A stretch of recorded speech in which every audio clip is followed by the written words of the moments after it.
అమ్మా అరవిందా, ఏమైందమ్మా? ఎందుకు అలా ఉన్నావు? అత్తయ్య, నా బిడ్డ ఈ ఇంట్లో పెరగడం నాకిష్టం లేదు. ఆ నాగనిధి నా బిడ్డకు అవసరం లేదు. దానికోసం వీణ్ణి ఓ బలిపశువుని చేయడం నేను భరించలేను. వీళ్ళ స్వార్థానికి నా బిడ్డని బలిపశువుని చేయలేను. నీ బాధ నాకు తెలియదు అమ్మా. నువ్వే కాదు, నీ స్థానంలో ఏ తల్లి ఉన్నా ఇలాగే ఆలోచిస్తుంది. నువ్వు భయపడ్డట్టు ఏమీ జరగదమ్మా. నన్ను నమ్మమ్మా. ఎలా నమ్మమంటారు అత్తయ్య? ఓవైపు నా భర్త, మరోవైపు ఆ పశుపతి. వీడి ద్వారా నాగనిధిని సాధించాలని కోటి ఆశలతో ఎదురు చూస్తున్నారు. అందుకోసం వీడిని ఏం చేయడానికైనా సిద్ధంగా ఉన్నారు. అలాంటి వారి కోసం నా బిడ్డ భవిష్యత్తుని నేను పణంగా పెట్టలేనత్తయ్య. నిజమే కానీ ఏం చేస్తావమ్మా? నా బిడ్డను తీసుకుని పుట్టింటికి వెళ్ళిపోతాను.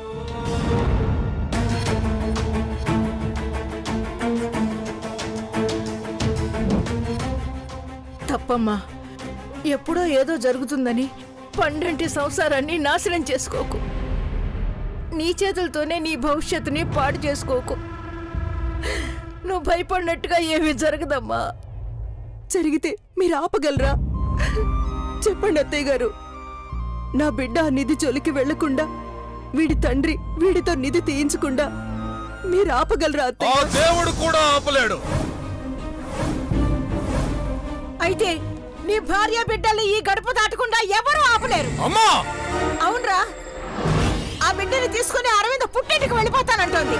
పుట్టిల్లు చూడడానికి వెళితే ఎటువంటి అభ్యంతరం లేదు. అదే పుట్టింట్లో ఉండిపోవడానికి వెళితే మాత్రం అడుగు కూడా కదలనివ్వను. ఇక్కడే ఉంటే వీడేమైపోతాడో, నిధి కోసం మీరేం చేస్తారోనని భయపడుతోందిరా. వాడు నా కొడుకు, నా రక్తం, నా వంశానికి వారసుడు, నాగనిధిని సాధించే యోధుడు. వాడిని చూసి అందరూ భయపడేలా పెంచుతానే తప్ప వాడి కోసం మన వాళ్ళెవ్వరూ భయపడేలా పెంచనమ్మా. వాడి రక్షణ నా బాధ్యత.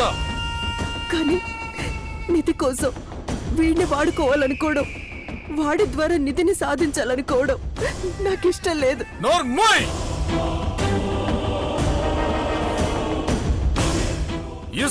ఇష్టాలు చెప్పడానికి నువ్వెవరివి? చంపేస్తాను. తాలి కట్టాడు కదా, చెప్పిన దానికల్లా తల ఊపుతాడని అనుకుంటున్నావేమో. తల తీస్తా. 9 నెలలు మోసా, కన్నావు, అమ్మ అనిపించుకున్నావు, అంతే. నువ్వు ఇంకేమన్నా చెప్పాలా? ఇంకేమన్నా అబద్ధం చెప్పాలనుకుంటే చెప్పేయి. నేను చూడాలనుకుంటున్నాను నన్ను మోసం చేయడానికి నువ్వు ఎంత నీచానికి దిగజారగలవు అని. ఎందుకు ఆలియా, ఎందుకు నువ్వు ఇలా చేసావు? నీకు తెలుసు కదా, నానమ్మ తర్వాత నీ ఒక్కదానిని కదా నేను పూర్తిగా నమ్మేది. ఏమన్నావు నువ్వు? ఈ మధ్య అన్నిటినీ మర్చిపోతున్నావా? అది చాలు.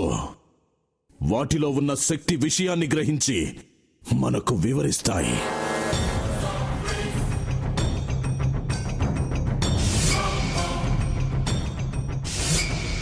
ఎవరు ఆ దండ విప్పొద్దు, గది తలుపులు తెరవద్దు.